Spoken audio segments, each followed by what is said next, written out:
YouTube, what's going on? BB Wolfgang 1980 here, aka Bezell, the man that's seen the place to be in the QCNC. Hello friends, welcome into your September 16th, 2015 recap of NXT. Show started off, Show started off with Tyler Breeze versus Adam Rhodes. Adam Rhodes rocking some new ring attire, a new look. Said that he's tired of you all pooping on his party, so he's gonna poop on your party. Those were his exact words. But either way, Bull Dempsey comes out. He interrupts the match before he ever gets started. Crowd is definitely getting behind Bullfit. We get some chants. Adam Rose ends up saying, hey, what are you doing getting in my way? This is my match. He ends up slapping Bull Dempsey. Bull beats him up, throws him out of the ring. Then he attacks Tyler Breeze as well. Tyler runs away, playing the cowardly heel role. Bull yells at him, says, hey, come on back. Let's have a match. We can do it tonight. From there, we take our first break. We come back. Tyler Breeze is backstage. He says he accepts Bull's challenge for a match next week. So there we go. Tyler Breeze versus Bull Dempsey next week. From there, we got Ty Perfect 10 Dillinger versus Danny Burch. Once again, for me, the music alone is enough to get me into the match. I really like his new theme music. But Perfect 10 chants right from the get-go. Some were even done in the New Day style, like Perfect 10. I think that's what they were doing. Nothing fancy here at all, but it was fun. Dillinger put on a good match. He goes over quickly with a knee to the side of the head for a 1, 2, 3. Your winner, Perfect 10.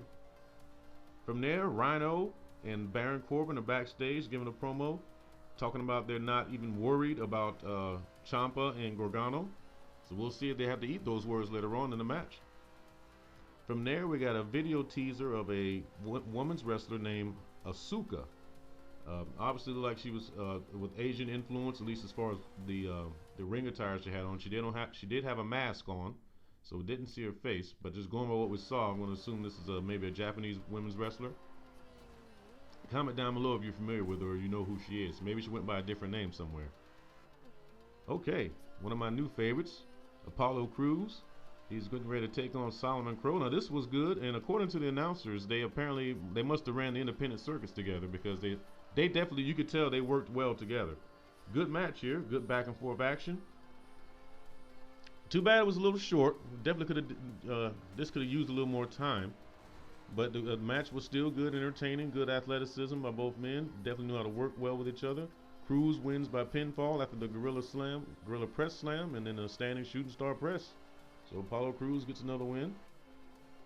Also, there was sportsmanship shown in this match. Both men, they're both baby faces. They shook hands. We got that whole deal. So no love, nothing was lost here, at least as far as momentum is concerned.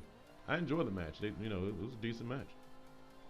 From there, Tommaso Ciampa and Johnny Gargano are backstage. They respond to the insults, insulting words of Rhino and Corbin.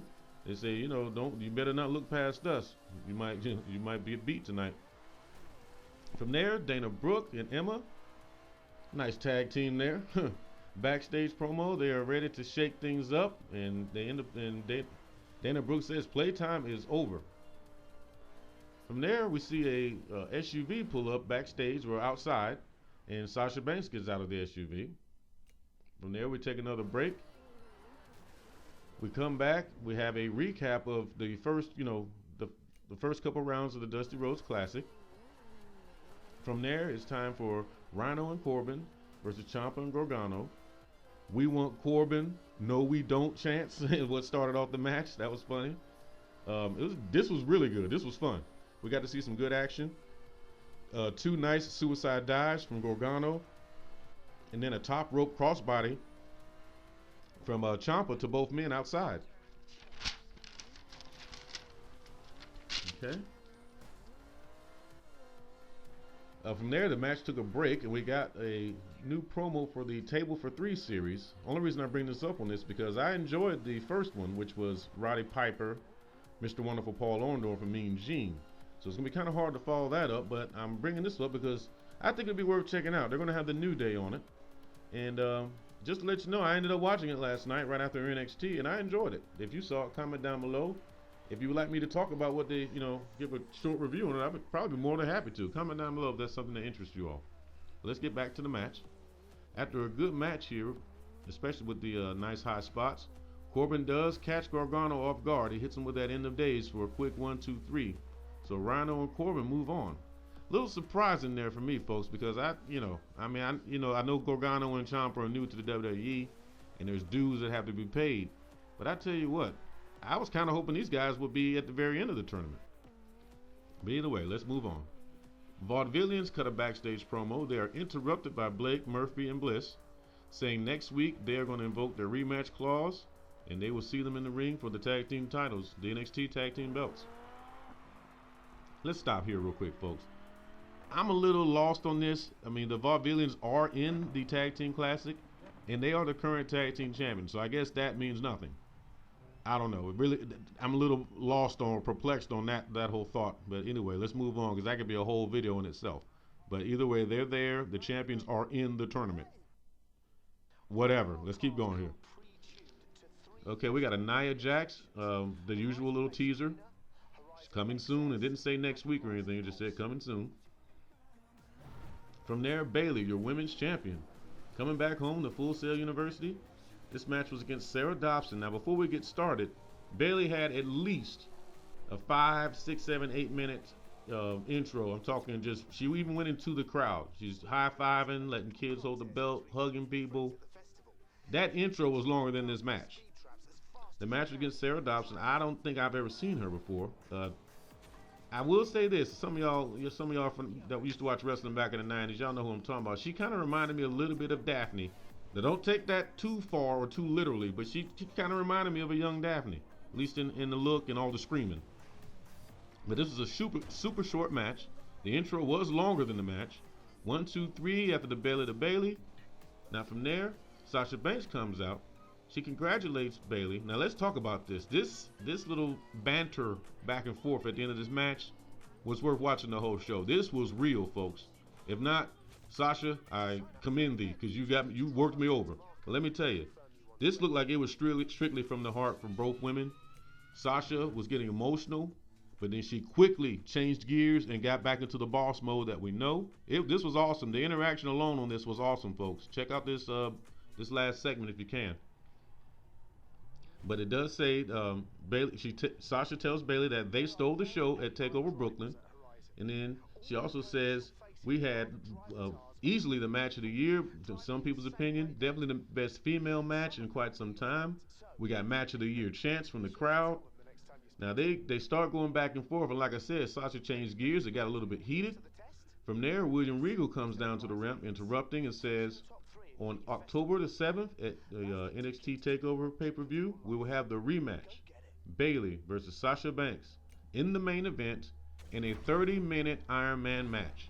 We get Holy Bleep chants, we get Iron Woman chants, we actually get a handshake, and that's how the show ended.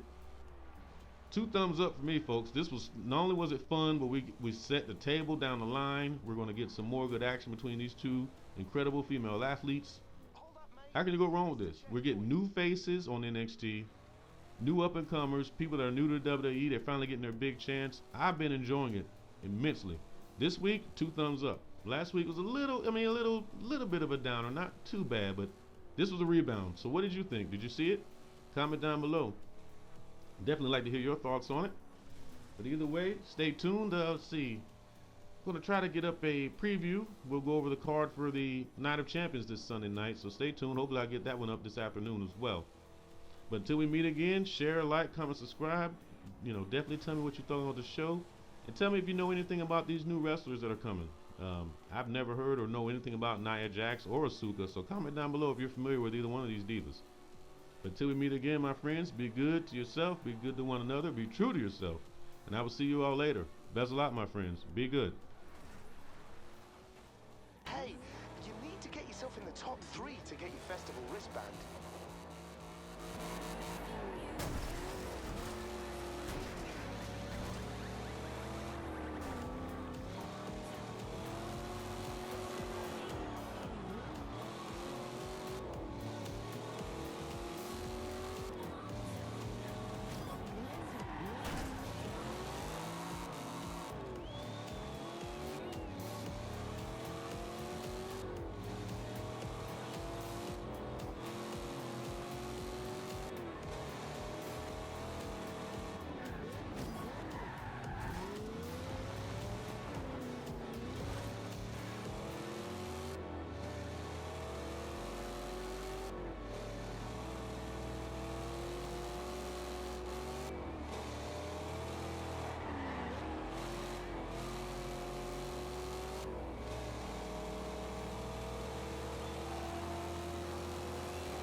lucky, mate.